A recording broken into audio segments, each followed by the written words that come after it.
Hello, welcome back to the No Way Jose podcast. Today we're back in the West Memphis 3 series on part 8 of Who the Fuck Are the West Memphis 3. I'm joined as always with the series with Jacob of the Rise to Liberty podcast. We'll be digging into a lot of the occult angles of all the shenanigans, although shenanigans is probably not the right way to say it. It's a pretty dark and sinister thing that occurred here.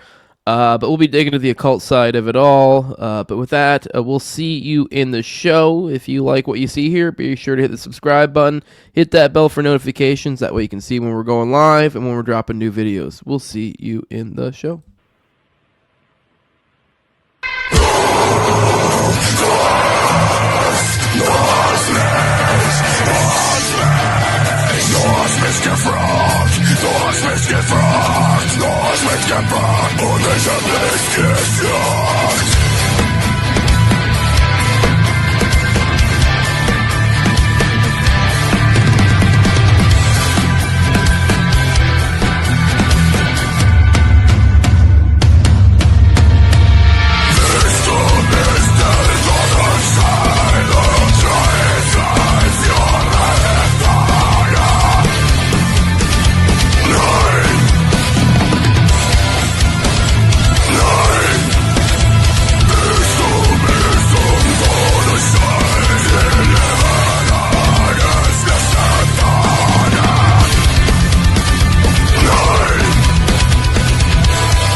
Hello, Jacob. Welcome back to the show. Pleasure to have you here. Today we're digging into the occult side of things on part 8. I think the last couple episodes we spent digging into arguments for innocence, I believe, for these guys. So now we're going to kind of get into the occult side of things and I guess a little bit kind of building into, you're digging into, you know, what to what degree can we really, what kind of firm ground do we have to stand on the occult angle of this all. This whole story tends to get swept up in, you know, satanic panic, which obviously made you think there's a whole lot more to the satanic panic era. But I guess we're just kind of seeing if there's, I mean, it's just a senseless. I mean, we can think that these people murdered these kids and it was just senseless violence. And it doesn't necessarily have to be satanic, other than like the literal, like biblical sense of the word of like it's satanic and bad.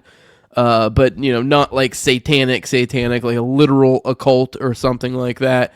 So we'll be kind of digging into the angles there. Were the individuals who carried this out, were they occult? Were they involved in the cult? Like what were were the murderers themselves? Were they likely a cult? We'll be digging into all of that today. But pleasure to have you back. This is kind of what I think really everyone's kind of interested in this series, like, you know, or not this series, but just this story. Whenever you hear about this, you're like, satanic, right? Like where's the Satanism? Where is it at? Right. And I mean, this is how I first heard about it, you know, because that's usually the first thing everyone hears is, oh, these, you know, kids were framed for being Satanists because they lived in, you know, the Bible Belt. And it's like, well, sure, okay, whatever. It's, to me, it's such a believable story, which is why everyone usually, when they hear it, you know, they see the documentaries, West of Memphis from Peter Jackson, or the three from HBO, the Paradise Lost ones. That's pretty much where it ends for everyone, which it is just such a terrible. It's like just watching any television show and just being like, well, my research is done, you know. I don't know. It's just such a terrible form. It's terrible medium for that to just be your only source of information. The fact that nobody else really picked up on that at the time, where like most people should have stood back and been like, seems like there might be some more to this, you know. I don't know. I think that's just kind of a commentary on society as a whole, that they're just willing to just buy it hook, line, and sinker and not even ask any questions about it. But then again, we're also talking about coastal liberal elites, you know, and so they aren't really known for thinking. Granted, it got everyone though, so got me in the first half, not gonna lie. So yeah, this is the interesting part. I do think, like, it's hard to look at Damien Echols now and be like, oh, he was never involved in the occult. That's all he is now, right? Like, that's just who and what he is. I find that strange. The reason I find that strange is because he was up for murder, was convicted of murder, actually. And that was such a huge part of the case, right? So, my mind, logically thinking, if I'm innocent, like, I'm going to remove myself from everything related to that. Is I'm going to move as far away as possible. I'm not going to lean into it. He certainly did that during the trial. That could be written off as teen angst, him being a punk, you know, which I think is also true. He's an asshole. It's just everything I've seen about him, everything I've read without meeting him, I think he's just kind of a generic asshole. But that doesn't mean you're a murderer. It is strange, though. He's not involved in the occult yet. Like, you look at him now, I mean, he's written occult books. Like, I would call that involved in the occult. Yeah. Well, I mean, that's like, I mean, everyone covering this would admit that he's now involved in the cult, but Right. typically, I mean, even, I guess it depends on how you define a cult, Right. because it's my understanding, I think initially, I mean, kind of the way it gets obfuscated is, oh, he wasn't into Satanism, the occult, et Right. cetera, is he was an admitted Wiccan, I believe. Yep. Which, I mean, I guess I don't know enough about Wiccan or Wicca, and so I guess maybe this makes me, you know, kind of just like, you know, my old fuddy-duddy grandma back in the day, where Harry Right. Potter's the devil or whatever. But I mean, I would generally just kind of. I think I've even looked into some of the early, like, founding of Wicca is actually kind of tied up into like some of the LaVey stuff and some of the It weird.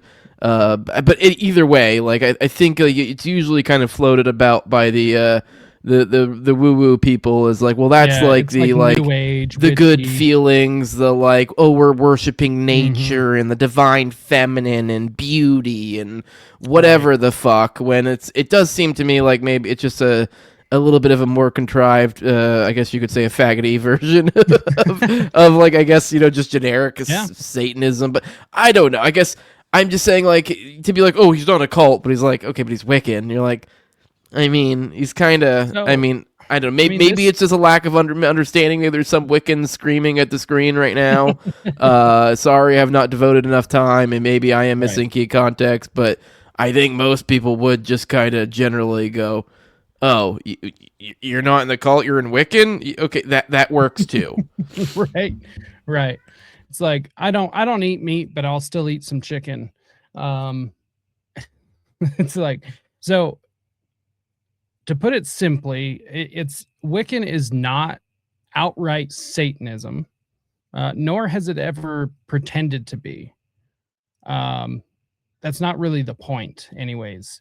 But it is satanic due to some of the practices and beliefs that they put forth, because it's literally a like one for one carbon copy left to right.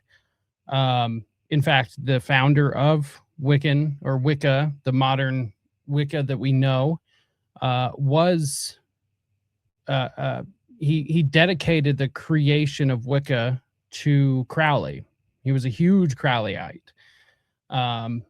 So, I mean, can you be a fan of Crowley, and then create something sort of new agey, witchy, dedicate it to him, that also has flavors of Satanism dumped into it, and not be an occultist? I don't think so. You know, so and then I guess it gets to the argument of like, oh, well, did he even know what he was doing? Yeah, I actually do. I think Damien is a really intelligent person. He hasn't always made the most intelligent decisions, but nobody's perfect. Far from it. So I would argue it was probably something at least his mom was into. And I'll get into that later why I think there's actually something to look at there. There was an incident when he was being questioned by the police. This would have been the second time, so this is about a month after the murders, and the boys were found. he asked the police, if I can see my mom, then I'll tell you everything. Okay, I mean, he's 18. Maybe he's still a little bit of a mama's boy, you know? I'm in my 30s. I'm still a mama's boy. I get it. But he tells the cops, I'll tell you everything if I can just talk to her. She comes in, he talks to her, and then he literally just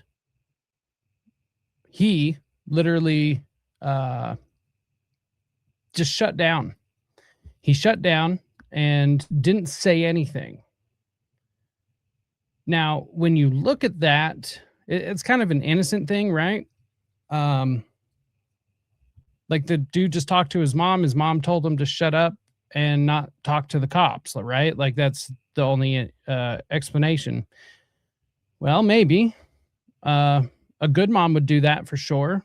But if there is a larger cult activity going on in the community that adults happen to be involved, which I actually believe is partially true, mostly true, then if he talks to his mom, who's also involved in the occult, she tells him, you shut up. You don't say anything, and we'll get you through this. I think that's most likely what happened. I'm just speculating. I don't think there's actually any proof for that. But she admitted that she would take him to go get all the occult books. You know, I know he was a problem child as well. So I assume just because there were, less, they were making less money than the average poverty people in the United States. So, I mean, we're talking really, really low financial class. Not making a moral or judgment call there, but a certain type of behavior is expected out of certain people. I would assume that she probably got to the point where she just wanted to do something to get him to not bother her, right? Because he's a problem child. I mean, he threatened to kill his family more than once. So just getting into his demands. That's likely. Once again, just speculating. But we'll get a little bit more into that later. So I want to bring up, at least start at the beginning of some of the most damning, like, occult related aspects of this case. So the psychiatric, police, and court records from the West Memphis 3 case contain extensive references to the occult related beliefs and behaviors attributed to Damien Echols in the year preceding May 1993. The murders of the 3 8-year-old boys. Interesting fact, I had this pointed out to me. I was arguing with a computer to get this document all formatted and ready to go for the show. The robot kind of accidentally pointed this out to me, but I double checked it. The first person to bring up Satan in this whole story was Damien. Like, it was the first questioning that the police had him in, and they asked him, who do you think killed the boys? And he said, Satanists. Yeah, you always hear when people talk about the story, it's like it just like happened out of nowhere. You're like, right? What? Why? No. Why are you? They're like, and then they just had this idea of Satanism, and then you're like, well, was there like a well-known contingency? There's like just rumors about town. You're like, okay, right. It never quite made sense to me, and I've always heard from our side of things, like the conspiracy parapolitical stuff. It's always like, oh, there was a cult there in town and stuff, which, like I said, I believe, but it's never been flushed out, right? But I have confirmed it. Damien was the first one to bring Satan into any of this. So a little odd for somebody who's not involved in the occult, like maybe that's a genuine coincidence. I don't know. I don't believe in coincidence, so you would have to convince me of that. Good luck. So I think the best thing that we can look to, some of the most damning evidence against Damien individually, is what's known as Exhibit 500. This was his mental health records that were brought into court. The reason why it's called Exhibit 500, there's over 500 pages, so quite extensive indeed. That's a lot for somebody so young. So a 500-page compilation of Echols' mental health records, introduced during his penalty phase. This stands as the primary documentation source, supplemented by police interviews and trial testimony. This compilation presents the documented references chronologically with source attribution and quality assessments. So the psychiatric records, I think, are probably the worst out of all of this stuff. So the psychiatric records establish pattern of documented statements. This is one of the first things that they do. So the earliest documented occult-related incident appears in June 1992 in the records from Charter Hospital of Little Rock, Arkansas. So he was sent there twice, I believe, where 18-year-old, wait, that wouldn't have been right, 92, he would have been 16, typo on my end, was committed from June 1st to June 25th, 1992. So yeah, he was 16. Yeah. According to page 265 of Exhibit 500, nursing staff documented him, quote, trying to suck blood off of peers who had scratched themselves. It wasn't like drink. It was like he was licking the blood off of a wound, which is fucking disgusting. Like, I mean, even just outside of the woo-woo Satanism stuff, dude, like, gross. It's like, to me, the kid that like still eats his boogers when he's like in 4th or 5th grade or whatever, and like everyone catches him. Yeah. He's a weird it's kid. like, I don't know. I might do the move if I like bite myself. Might like do this or something. But like, you don't do it to somebody else. That's a weird line. Did it? Like, yeah. from what, if I remember from reading the documents, what the document stated is that he literally came from the other side of the room to do it. So it's not just like, you know, a little bit here or there. No, he made a conscious effort to do it. So weird. Let's see, where did they go? So yeah, that's incredibly interesting. Just so everyone knows, quick interjection here, you can still find Exhibit 500. It's out there. In fact, you can find all the documents, and I'll just send this link over to you so you can put it with the show or whatever, but it's callahan.mysite.com. That's I have literally been searching all over the place for like another document download, you know, just like a whole thing that I could download to get them all at once instead of going painstakingly one by one all the way through. But looks like I have to go one by one. But this is where all the documents live. So it's where they've lived for a while. I don't imagine it will go away, but could never be too careful. Anyways, so yeah, that's what the nursing staff said. Let's see. Staff noted that Echols did not seem intimidated, embarrassed, or shy to discuss that he had been sexually active, and that many of the witchcraft practices, including the patient, Damien, being with other individuals in various stages of undress, which page 236. Progress notes from the hospitalization recorded multiple concerning observations. From the records, it states, belief in devil worship, has agreed to threatening to kill others, Continues talk of Satanism. Continues laughing strangely and getting peers to feed into his Satanism. Possible deprogramming needed. That's a concerning statement. Could be a danger to others. So these are all things that the doctors and nurses wrote down in his charts. And this is before these Yeah, this is 92. Yeah, so this is well before. So Right. this whole like Wiccan, how it's usually floated about. Oh, the Wiccan stuff. It sounds like he was a, that I don't maybe. I mean, but I don't know how he practiced his Wiccan, or if he just maybe had enough know-how to go, the normies, when they ask, I'll just fucking Wiccan. I'm a Wiccan. Like who the hell's gonna say otherwise?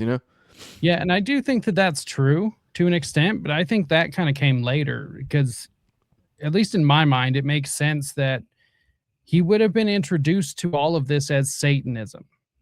And then the Wiccan thing would have come later, where it was more of an excuse. He's not actually doing it, but it's a way to like soften the blow, because for some reason, like, people just have this like vision in their mind of Wiccan, and it's all peace, love, and granola, Yeah, just a bunch of naked women in the forest holding hands in a circle or something, Which would be great if that's all that was, but it's not. Yeah. So, I just think they're super weird statements, and like you said, this happened before all of this stuff. So, what reason would the doctors have to lie about a nobody? He had no notoriety. Nobody knew that this was going to happen later on, but they specifically say in the document Satanism. Like continues talk of Satanism. Peers feed into his Satanism. Like, I don't know. That's pretty specific. Let's see here. So, a communication to referring parties. I'm not sure what that is. Noted that Mr. Driver was very focused on the point alleged satanic involvement, which is mentioned on page 298, indicating juvenile probation officer Jerry Driver's early focus on occult concerns. So this is actually where a lot of this information comes from. Like, I think Jerry Driver was one of the largest drivers of the pretty much any focus on the occult. This was something that he was working on in his job. He was like a youth probation officer. And apparently it was something he was seeing a lot. And I assume that if any kid is going to be involved in Satanism, it's going to be the kids that need probation. Just saying. It's not typically, there's always exceptions, but it's not typically, the straight A kid or even the average C kid or whatever. It's the kid that needs probation when they're a kid. So, let's see. While held at Craighead County Juvenile Detention Center, Joyce Crouton. It looks like Crouton, but it's Crouton. I don't know. She's the facility director. Wrote in the original incident report. Now, this is what she wrote word for word on the report itself. She said, approximately 3 hours after Damien arrived, he was sitting in the rec area with several other residents. One of the boys scraped his arm a little. It was bleeding some. Without warning, Damien grabbed the arm that was bleeding and began to suck the blood from it. The boys all stated he had been saying he had not taken his medication the night before, and he was about to go off on them, quote unquote. Damien was asked why he did this, and he stated, I don't know. This is page 464 for those people that want to know those things. Interesting. Very interesting. Jerry Driver's subsequent report to Charter Hospital described the incident with additional details. He goes on to write, quote, knocked him down to the ground, sucked the blood from the arm, rubbed it over his face and body, and say he is a blood-sucking vampire. Page 341.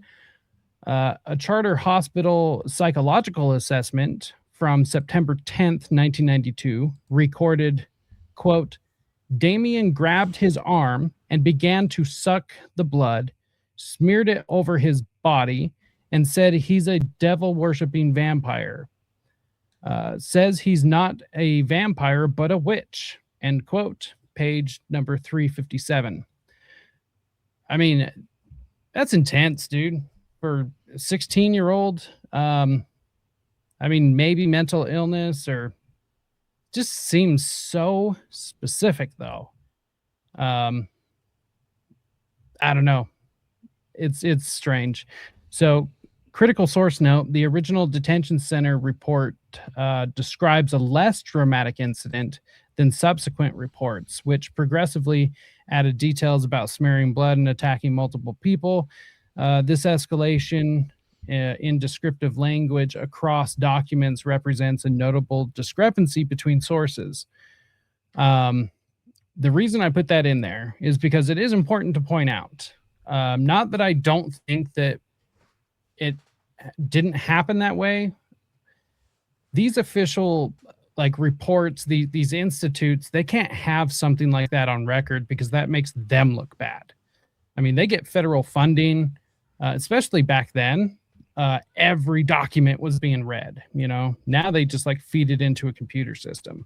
But that could have been something to where they would have landed them an investigation or something. So I assume that's why the let's see, it was the director, Miss Crouton. Yeah, it was the director. Why she kind of downplayed it. That, and maybe she actually didn't see the event but was just told about it. So I think that makes sense to me why there's the discrepancy, but I'll leave that up. I mean, it could have gotten more intense in its retelling as well. Who knows? Right. Right. Yeah, that's completely possible. Those are the types of false memories that do exist, is when people just make things up. So, so let's see. February 1993 psychiatric session contained most detailed occult statements. The most substantive documented statements appear in February 1993 session notes from East Arkansas Regional Medical Health Center, approximately 3 months before the murders. That's important. Very important to know. 3 months. Page 52 of Exhibit 500 contain the following documented statements from Damien. Statements Damien made, but the statements I'm referring to were written by the doctors for clarification. So the doctor said, quote, Damien explained that he obtains his power by drinking the blood of others. He typically drinks the blood of a sexual partner or of a ruling partner, whatever that means. This is achieved by biting or cutting. He states it makes, quote from Damien, it makes me feel like a god. He wants very much to be all powerful. He wants very much to be in total control. Yes, he does. Doesn't take a rocket scientist to figure that out. Also, weird statements, man, being made right before the murders. Yeah. And there's some people who have implied, perhaps with the blood drinking.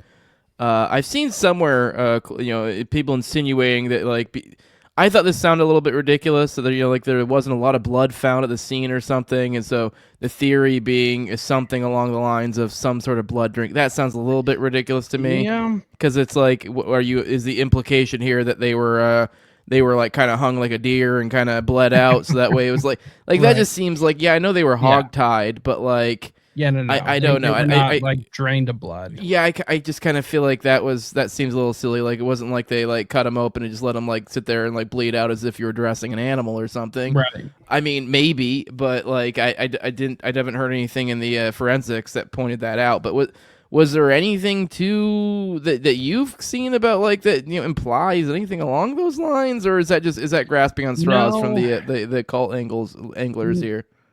I do think it is kind of just a bit of like them kind of making stuff up, because now my personal opinion about the murders is it was a crime of opportunity. Yeah. So I think at some point in his life, Damien was going to kill somebody, no matter what. Like, I just based on everything that I know, speculation, once again, obviously no proof, but I think it's a pretty solid speculation that he would have been in a situation, whether he did it or somebody else, where he would have killed somebody no matter what.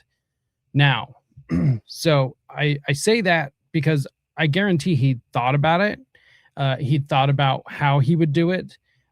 He'd probably talked it through in a fantasy many times. And I'm sure he talked about it with his friends. Like, if we ever do this, or wouldn't it be so cool if, like, yeah, I might not have that conversation.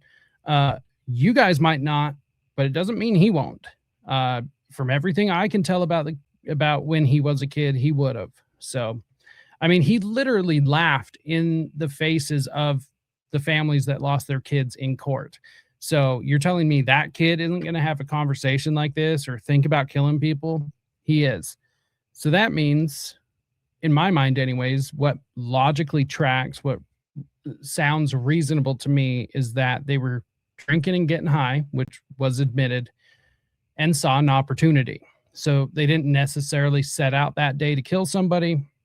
They saw an opportunity and they did it. Jesse couldn't really stomach it, because even though Jesse's like a petty criminal, he's not a murderer. And so to the that's drinking thing, he's the one that had the Evans Williams that he chucked out, that they then later basically were able to like confirm. I mean, obviously this is like, I don't know to what degree that's controlled for the purposes of like a actual law enforcement investigation, but either way, it still is a strong anecdotal point. But apparently, and to the point that he was drinking, is so that he had he essentially kind of forlorn wandered off. Essentially, once they were hogtied, I think is usually the consensus roughly. I think he does say that he stuck around for essentially the castration, so he saw the initial cutting. Yeah, and then that's what made him take off. Yeah, the story changed a little bit, and that's kind of when he takes off. And he says he even kind of like kind of upset, kind of meandering about, chucks the whiskey bottle. So but yeah, anyways, well, and that kind of implies even more so the crime of opportunity, because like just it doesn't show a group of people in controlling a situation if they're wandering through the woods shit-faced. Like they didn't somehow orchestrate all of that. I think it so happened there were children there. Admitted to smoking a couple of joints.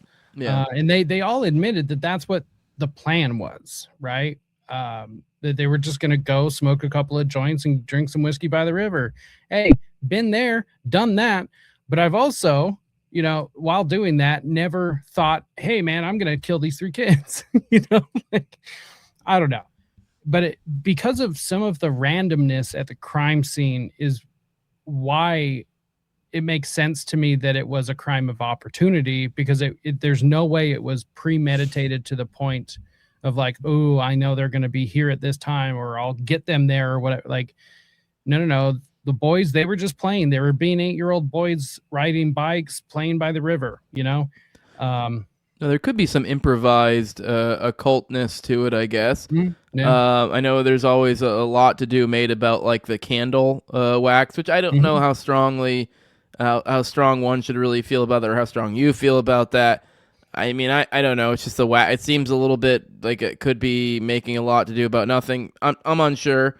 By either way, it's like, obviously I don't think they like perfectly planned this. It's not like these were like perfectly abducted in some perfectly controlled ritual or something, but like in the moment, I'm sure they probably, the moment they had an idea of how they were going to do it, and they tried to do that as well as they could, which is why them getting tied up, the mutilation, and then trying to clean up the crime scene. because there was actually a lot more blood there than people realize. If you look at the luminol pictures, which are kind of hard to look at because it's like 90, 93, and you're looking at luminol pictures at night. But even on those pictures, you can see how much there is. And that was after a rainstorm and after they tried to clean it up. So if there's that much after that, imagine how much there was at the time, right? Like, then that pushes back even more so than for some of the people trying to make the blood drinking claim, because there wasn't blood found there. So it's like, well, no, it's just because it's rained. Even then, the luminol lit it up. Like, that doesn't make sense. Nothing about the fact there was a lack of blood there would then point to that. Yeah. So, like, So even if that were the case, you would think the luminol would, even then when it luminoled up, it would be like, if that were the case, maybe the blood was isolated in certain areas. If that's the theory, that they essentially drained them of blood or essentially fed off them. And even then, there's so much blood in the human body. It's like, that's I don't know. And I think they kind of probably ridiculous. did, you know? Yeah, sure, probably, but not like that.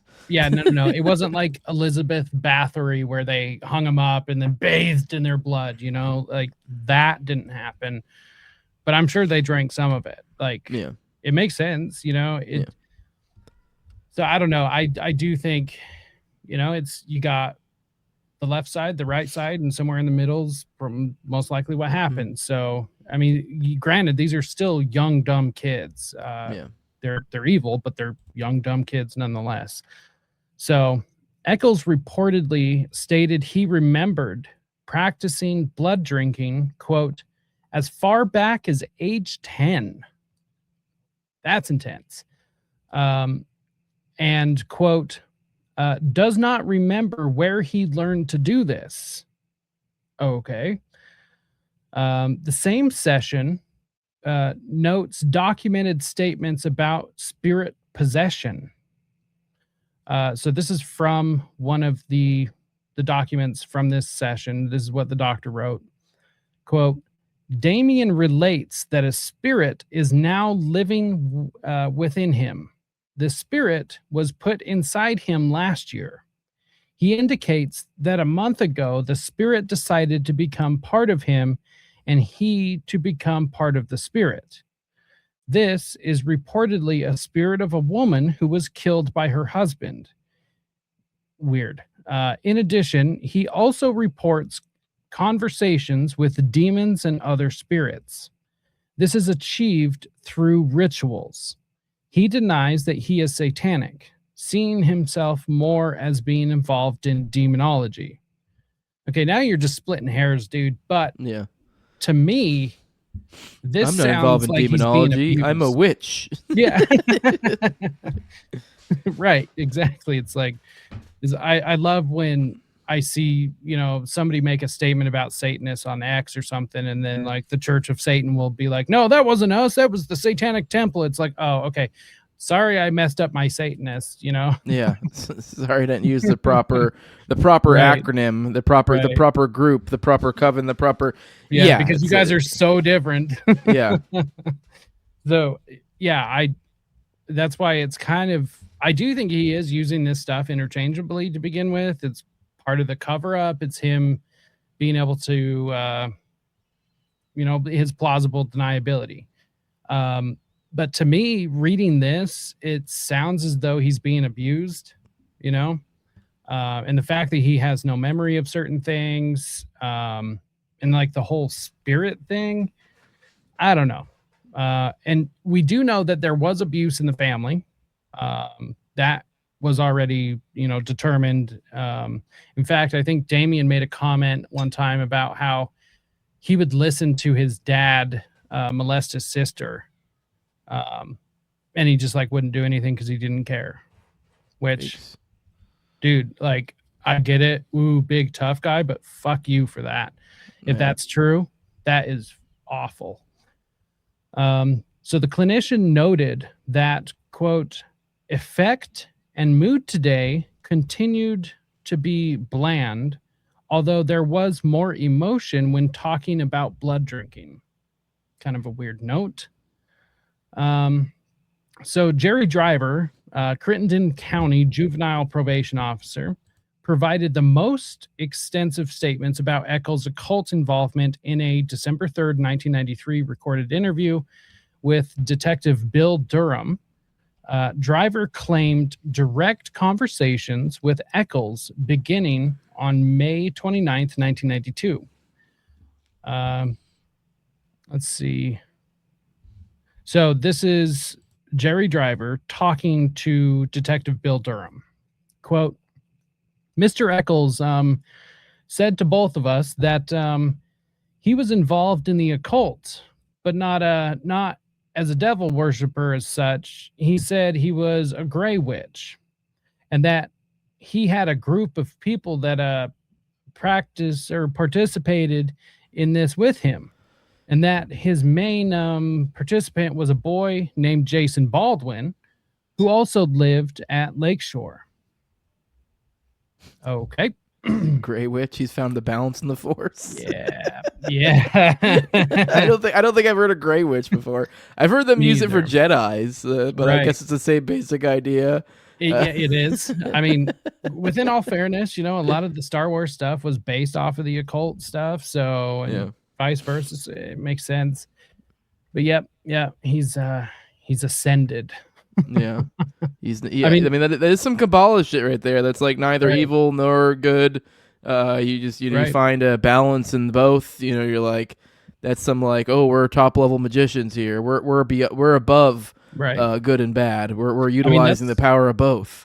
That is, if you read Crowley, that's kind of what he was talking about in his early writings. So it makes sense. And also, I mean, Crowley had this idea, of like reinventing yourself, that we're not really our personality, or that if we are our personality, we can have more than one, right? And why not? We only live once, so let's just try out different personalities.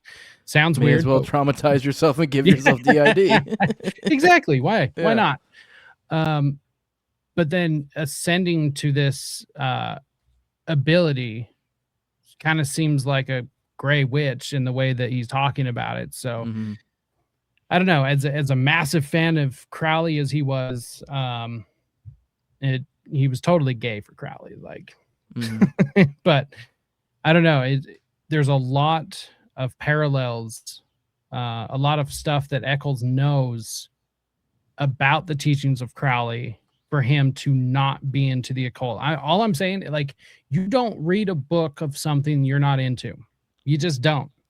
And I'm not talking about in school when you get forced to read a book you don't like. Like, as a kid, you don't pick up a book and read about Civil War history, not unless you're into it. So, like, where is he getting all of this knowledge is my thing. Driver stated Echols told him about the occult extent in the area. He told us that it was fairly extensive, that there were 3 or 4 groups in West Memphis itself. Regarding escalation, Driver claimed Echols said, quote, they had reached the end of their animal sacrifice portion to receive power, and that the next logical step would be the sacrifice of a human. I mean, it is true. It always does, you do ascend in your need to sacrifice bigger and bigger and bigger, because when you're moving through the occult, and specifically the more, sacrificial based magic, you do start out small, but then you work your way up. So that is the logical next step. And also, I think there's a part of it where people get bored with killing dogs and cats, like, yeah. I mean, the whole thing of Crowley was about doing like the worst possible thing you can do. And I get like, yeah, theoretically, I mean, he could have been just reading Crowley because he was interested. But I mean, to your point earlier, I mean, I guess I'd push back a little bit while also giving into your point as well. Like, I know, like, I'm big into libertarian theory and stuff. You are as well. Like, I'll admit one of my things, they always say, oh, you should read Marx. You should read this, you read that. Admittedly, I've read very little. I've read little bits here and there, but it's like, I mean, it's like a dredge. It's like a dredge. Like it's just Right. like because I'm not. It's not something I'm interested in, and I guess it is a Mhm. little bit like a. You know, it is kind of like I don't know. I forget what the echo chamber of sorts, and Right. you should probably try to move out, even if it is just to understand what your enemy thinks. But it is kind of hard. So to some extent, if you Right. are like a big, oh, I've read a bunch of Crowley or this that, it is kind of like. I mean, I don't Right. know. Don't get me wrong Why? though. There are people though, like the William Ramseys of the world, that have probably read Right. all of it. And even then, like that's one of these things. One of these days, I'd probably like to get around to reading, but just because to understand. But I mean, even then, I don't know if I'd ever get around to reading Crowley. But Right. yeah, there is something to what you're saying. Although, because I doubt. Let's be real, he wasn't some researcher that's like, I'm going to No. read Crowley so that I can figure out where he was wrong. And But so, I like, do yeah, believe, and I think this has been shown by his behavior in prison, and also since he's been released. I mean, he is a prolific reader. mm, I mean, the OTO literally dedicated a library from the books he donated to them, and like you don't you don't get a library dedicated in your name if you're not a reader. mm, Like I don't know, like, this dude ate 400 pies. We're gonna dedicate this library to him. I don't know. It's just weird, and he is known to have an extensive library. It's just at that age, like how many I was reading at that age. I like mm, reading a lot. yeah, And I was even reading true crime and stuff at that age, but I was also reading like age appropriate books too. So it's incredibly strange that he would pick up an occult book, but not mm, because this isn't one book, you know. And then if he's not reading it, since this is the 90s, he doesn't have the internet, so where's he learning it? mm, That brings up a whole other set of questions. Um, I do think that him having this knowledge, though, does lend credit to the discussion that there was a larger cult network that existed there. And based upon what he just said here to Driver, there was 3 or 4 other groups in West Memphis. So I don't know. It's incredibly strange. Let's see. So they'd reached, so they'd reached their end of animal sacrifice. It's next logical step to sacrifice a human. The last thing I was going to say about that real quick is that eventually there comes a point, I think, where, they're doing all the animal stuff, and then all of a sudden it's like, yeah, but if you were really a Satanist, you would, kill a human. yeah.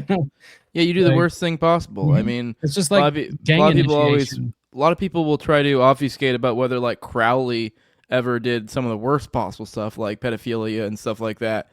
And people try to act like, oh no, I don't know what reasons they even give, but if you just understand the basic philosophy, it's like the idea He is was to a pedophile. continually, yeah, it was to continually push the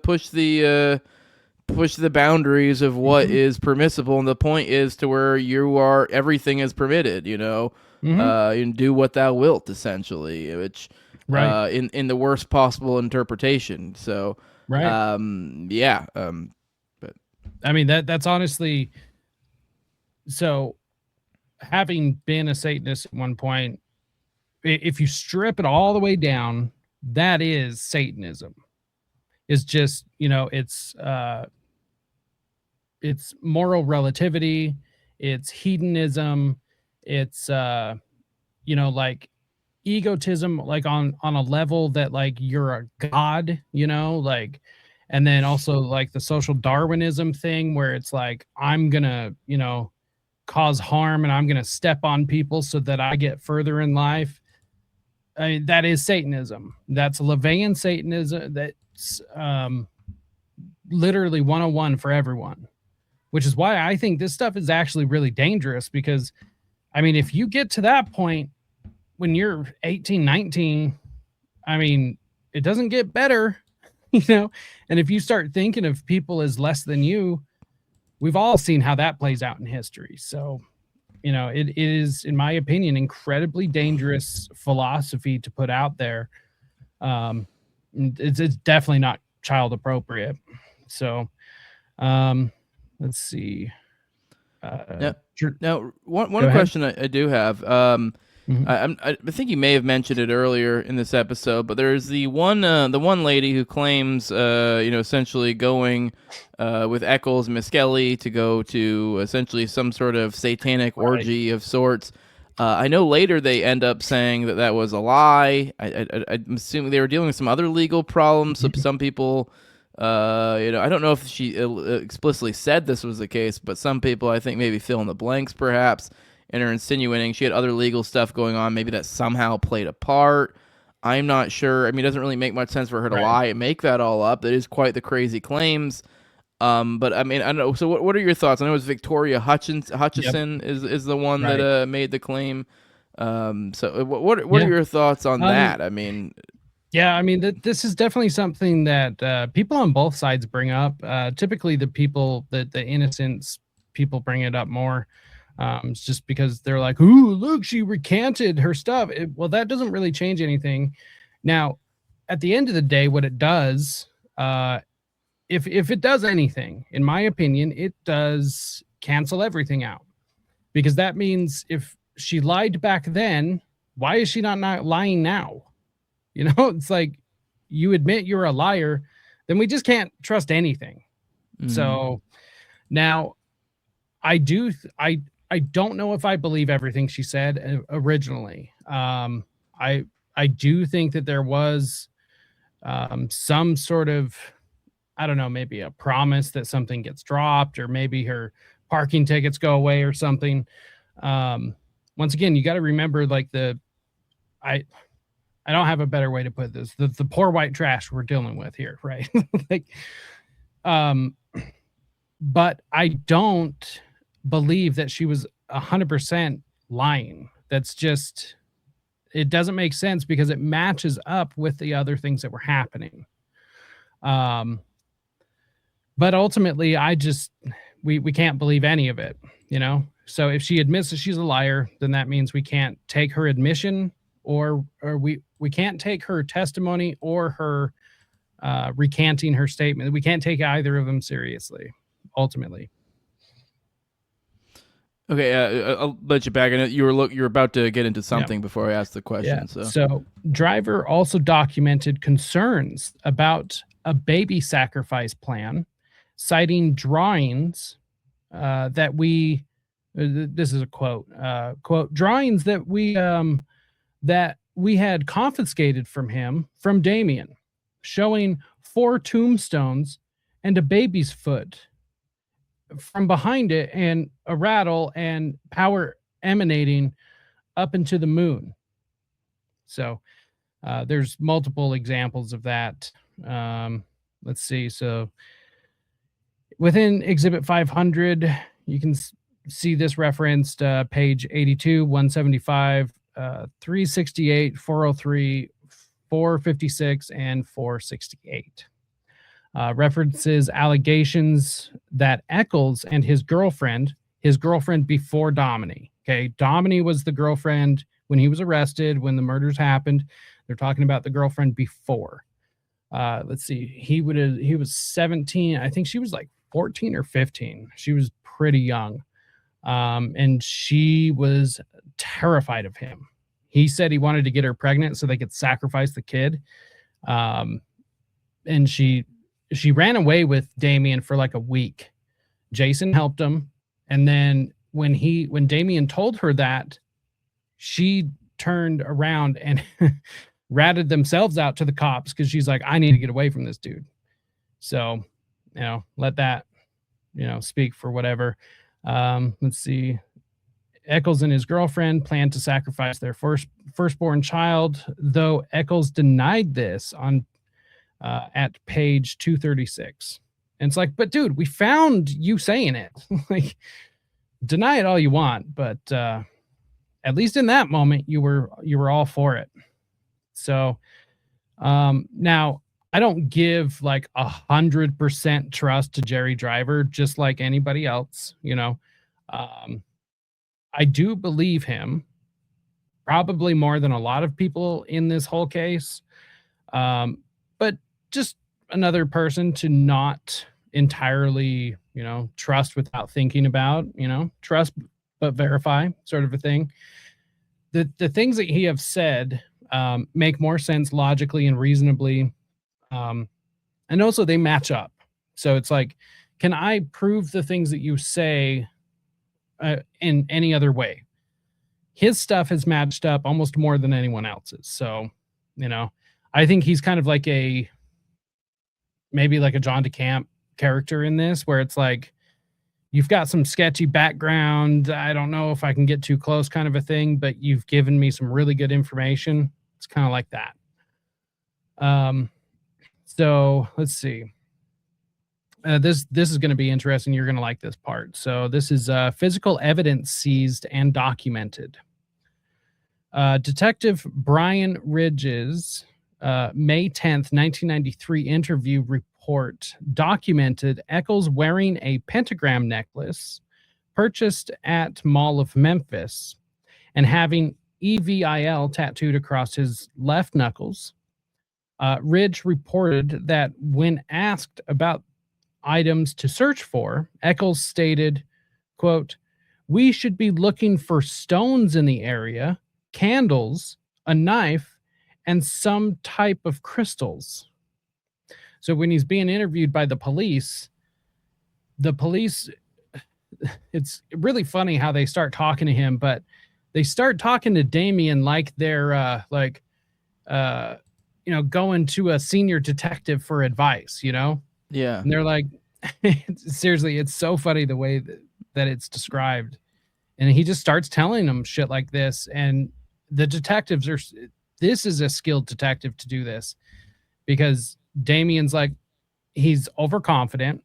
And then also giving them that feeling of like, oh, we're just asking around, we're your friend. But they actually make Damien think it at least enough for him to open his mouth this much. And then he does. And then this is when you start getting the comments about Satanists killed him, and that the killer would be happy. And like, that's where you get all of those statements from. Like, honestly, really incredible police work. And I'm not usually impressed by that group of people. So, yeah, very weird that especially some of the things that he named were found. Mm-hmm. Like a knife and candles and shit. Yeah, I've never heard the crystals though, so that's new. That's Right. interesting. I'm also like, and I don't even know if I'd want to know, but it's like, what role does a fucking crystal play here? But I guess that is woo woo shit. I mean, I don't know. I guess if it's gonna store positive energy, it'll store negative energy too. Right. I don't know. So I mean, think about it this way: Wicca is basically like Thelema, but New Age. Like that's it. It is based in like a real form of occultism and magic. But the guy who started it was a hippie living on a commune at the time. So, it's got all that 1960s drugged out hippie shit tied into it, which when all of this stuff was exploding in popularity, the Back to the Land movement, hippies, and pretty much anyone that was taking this stuff more seriously than your average.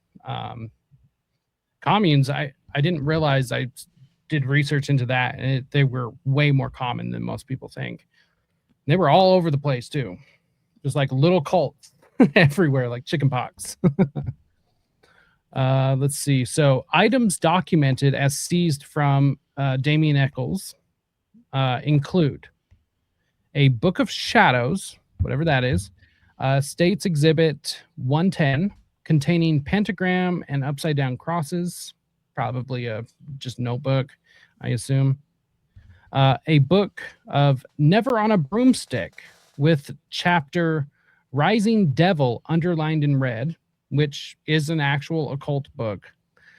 Artwork depicting goat head or Baphomet imagery, States Exhibit 112. An animal skull, I believe it was a cat skull, which allegedly came from the time Damien killed a cat. States Exhibit number 116. Perfectly normal, non-psychotic behavior. Yeah. Mm-hmm, right. I mean, I have that sort of oddity stuff too, but I also bought it from a reputable source, not, I didn't kill a cat. So Echols testified his stepfather found it and bleached it for him. Okay, sure thing, buddy. Black trench coats, 3 in total. That mattered a lot more back then. So what? And then a necklace, later DNA tested, not the pentagram necklace, but it was like an axe. It was a battle axe, and it actually came down with DNA that matches Stevie Branch. So that's pretty damning. That's not everything they took. They also found the candle, which the wax did match.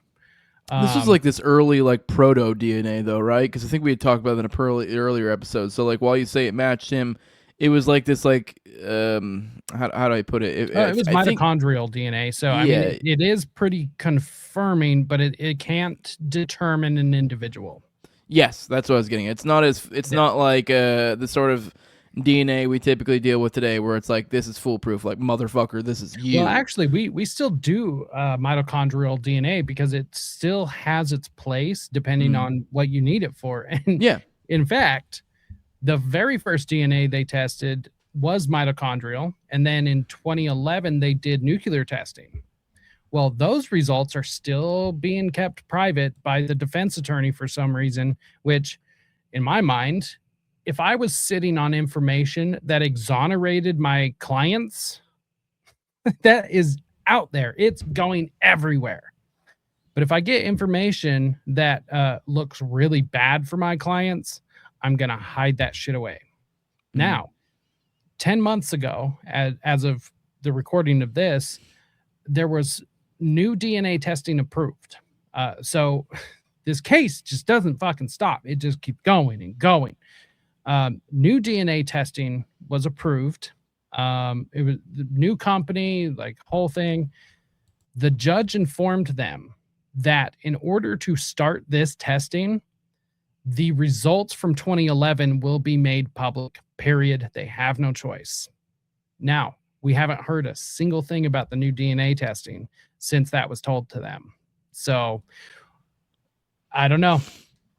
But I do know that if a lawyer has evidence that will exonerate their client knowingly and they're sitting on it, that's an offense where they can get disbarred. So just saying what seems most likely. Yeah, no, it does kind of complicate things somewhat, I would think, legally, since these guys did get off on an Alfred plea. So I'm sure to some extent, maybe, I mean, I'm no lawyer, so maybe some lawyer in the comments correct me here, but I could kind of maybe see the intuition to just be like, let's just like not, because like just not fucking, because it's like, hey, we're done. Why rock the boat? Like you got no time, you admitted guilty, so functionally those crimes have been admitted to. Yes, you're guilty, but like it doesn't really fucking matter. Like it's an Alfred plea, it's like no harm, no foul, like whatever, other than maybe clearing your record. So I don't know, maybe I could somewhat see the argument of like, is it really worth it? I mean, I don't know, maybe I need to know more about like what could trigger it, though, but is the thing. So because I'm with you. If I was them, I would just disappear. You would never hear from me again unless I was an egomaniac like Damien. But now they're doing the thing that a truly innocent person would do, and that would be to clear their name, which a truly innocent person should do that. However, I don't think they're innocent at all. And it just seems like every time they keep pushing this, because they are fighting for that, they are still fighting that they are innocent. It's like, but you're not. According to the state of Arkansas, you're not. You've never been exonerated. You are guilty of child murder. And every time you keep pushing this, it just gets worse, dude. So I don't know. Maybe just stop. Like, why do you have to keep pushing it? I guess maybe to just keep up the appearance or something, or I don't know, maybe he's thoroughly convinced himself at this point that he is innocent. I don't know. It doesn't look good when there is DNA evidence sitting there. It's like, what does it say? can only assume that if it exonerated them, or if it, put the blame on somebody else, dude, we would not be hearing the end of it. So I don't know. That's just kind of my take from it. Like I said, I tend, if I speculate, I tend to use Occam's razor. What's most likely is most likely the truth. And it's a pretty good system. So, I mean, if I can be proven otherwise, I'm open to it. But so in the realm of occult, we've talked a little bit about the crime itself.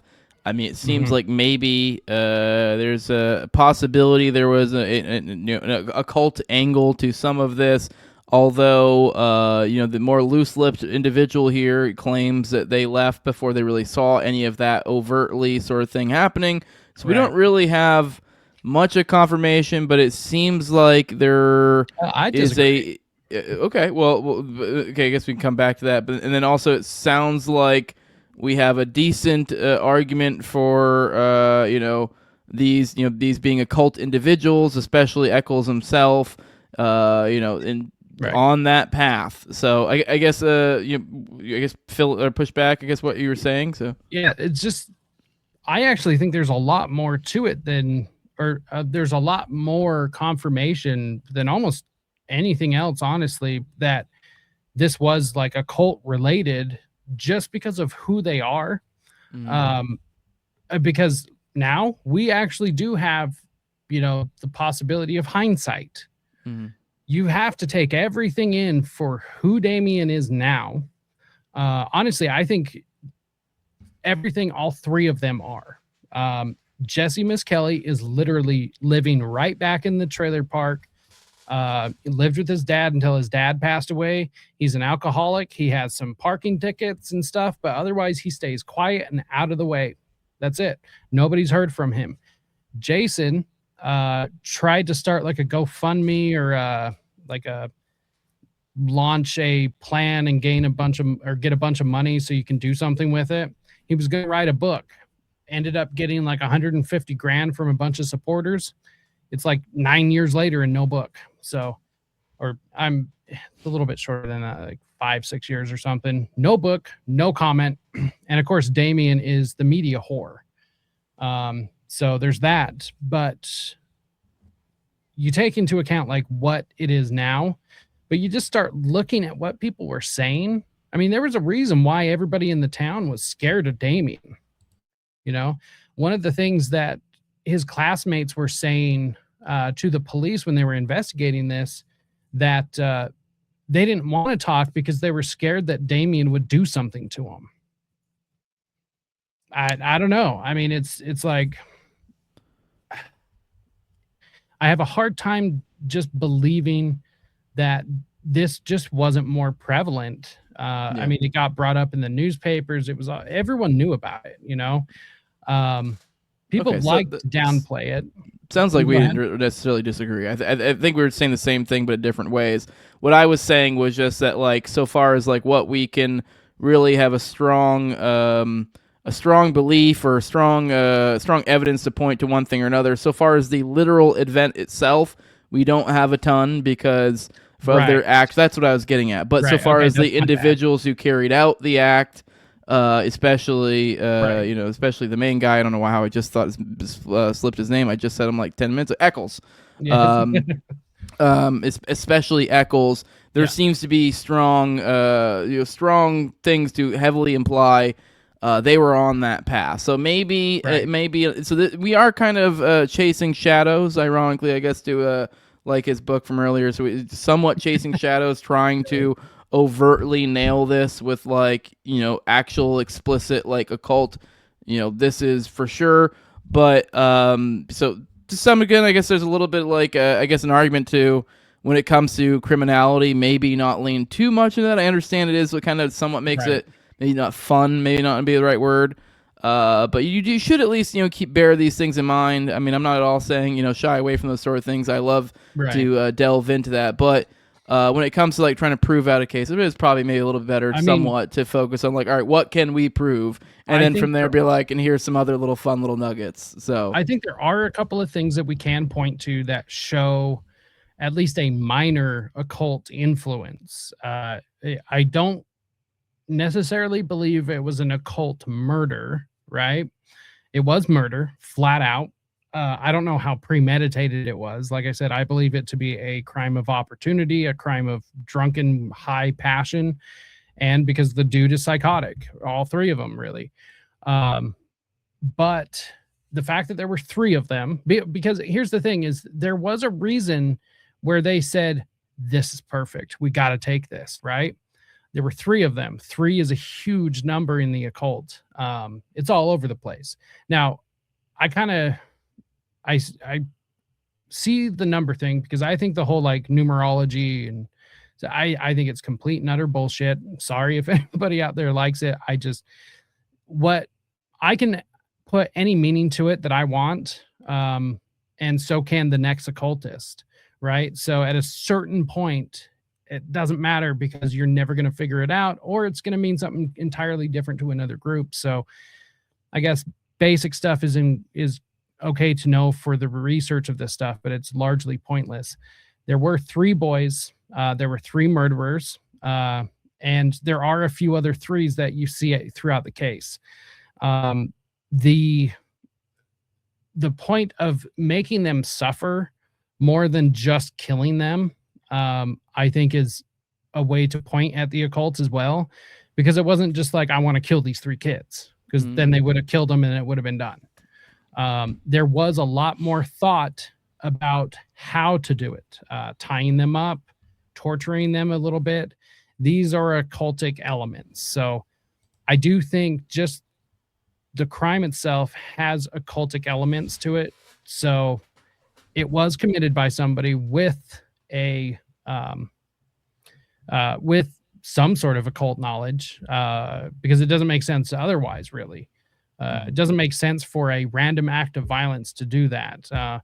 And I do want to point out just real quick, the Bojangles guy or girl or person, doesn't make sense that it was Bojangles person either. First of all, this place is literally littered with transients all over the place. Surprisingly, West Memphis does not have a high homelessness population, but it's largely because it's the intersection of three interstates. So they can hitch a ride and get the hell out of there quick. But it was reported that the Bojangles person had their arm in a cast. Yep. Now, I can believe one grown-ass man can take out three kids. I don't know about taking out three kids while your arm is in a cast. I think I could do it, but most every man, I don't think so, yeah. All right, being a little silly. But yeah, I get what you mean, yeah. Right. But he had cast. I think somebody who's all fucked up, too. Was it multiple casts or just one cast? I think it was just one. Okay. I could be wrong about that. For some reason, I thought I vaguely recalled maybe both or something, but anyways, either way, but this is also an intoxicated person, because that was part of the call into them about Bojangles thing. Honestly, the whole Bojangles thing, it's a distraction. It's stupid. Doesn't make sense. So I just wanted to put that on there as a nice little ender. So, but with that, I mean, this is kind of a good spot to end. I think we covered a lot, pretty much, all the major angles, all the little things that kind of point toward the occult there. I've got more. We got more. I've got enough to do another episode. Well, if you want, if you want, we can do a whole other episode. We can do part 9. Well, fuck it, let's do it. Yeah. But with that, Jacob, let people know where they can find you. We'll go get out of here and not blow any more fuel for the next episode. So I guess we'll do another occult episode. Yeah, of course. So the best place you can find me is pretty much anywhere Rise to Liberty, or you can go to allmylinks.com/rise to liberty. It pulls up my master link. It has all my donation stuff, all my social medias, my YouTube, Rumble, Odyssey, all the places, all the fun things. I actually have an Amazon list on there now, kind of like, the electronic hookers do. But it's like office supplies and stuff. So if you want to help out the show, you can do that. There's stuff I need to help keep this thing going. Buy me a cup of coffee. You can also find me over on Substack at Beware the Mockingbird. You can also find me every Tuesday, pushing the ones and twos with Already Dead with Jose and Austin. And myself and JJ Vance, not the vice president, will be starting a Friday like late night show. So you get Jose and Austin at the beginning of the week. You get me and JJ to start you on the weekends. So hell yeah, your frequent filler in over there on Tuesdays too. Yes. It's not at all uncommon for me to take a day out for some dad related nonsense, and every once in a great while Austin sits out. Right. And with you add those two together, you show up in the second seat quite often. So Yes, we're glad to have you. Did you get all your plugs there? I accidentally stepped on you. Yeah. No. I think I'm good. So okay, awesome. For those who want to support what I'm doing here, leave a like, share, subscribe, comment, leave a 5-star review on iTunes or Spotify. You can find the show on YouTube, Rumble, all the major audio podcatchers, and Twitter as well. On Twitter, that's at Tower Gang Jose. Everywhere else is the No Way Jose podcast. If you want to support the show the best way you can do that with money over at patreon.com/NoWayJose2020. You got a QR code in the top left-hand corner here. Brings you to the same exact place. Over there, you get a whole host of perks for the low level of $2. You get access to early episodes. I do about 1 to 2 of those per week. I keep about 3 to 4 of them behind the paywall at any given time. Give you guys access to ad-free RSS feed, access to the Telegram, and access to the pre-show, post-show, and video calls on me and Austin's weekly live call-in show, Already Dead, which is on Tuesdays at 9:30 p.m. Eastern.